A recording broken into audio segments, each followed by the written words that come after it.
Borrowing or lend or generating yield from a unregistered or unlicensed bank is or an immature bank is a risky thing to do.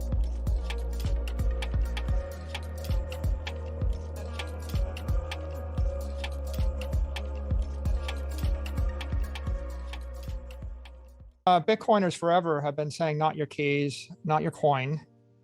And they say, get your Bitcoin off the exchanges.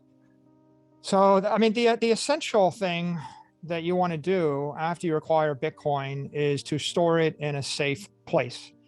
Now, that safe place isn't always a hardware wallet. It might be an organization like Fidelity that's a custodian that you trust, or some cold storage, or some institutional grade custodian, or a multi-sig arrangement with a company that you vetted and you trust. But leaving Bitcoin on an exchange has always been risky since Mt. Gox, so we all learned that. And I think that borrowing or generating yield from a unregistered or unlicensed bank or an immature bank is a risky thing to do.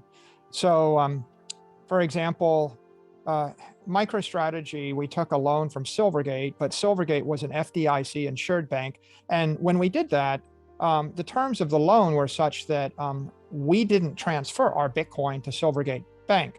We actually put it in custody, and we maintained custody of it.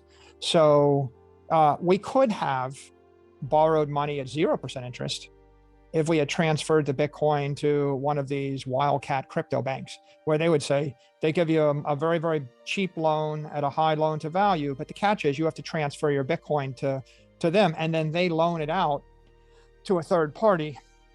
The challenge with that is that you take the counterparty risk with the bank. If the bank fails, then you lose your Bitcoin. And then you also take the counterparty risk with the counterparties of the bank that you don't know of.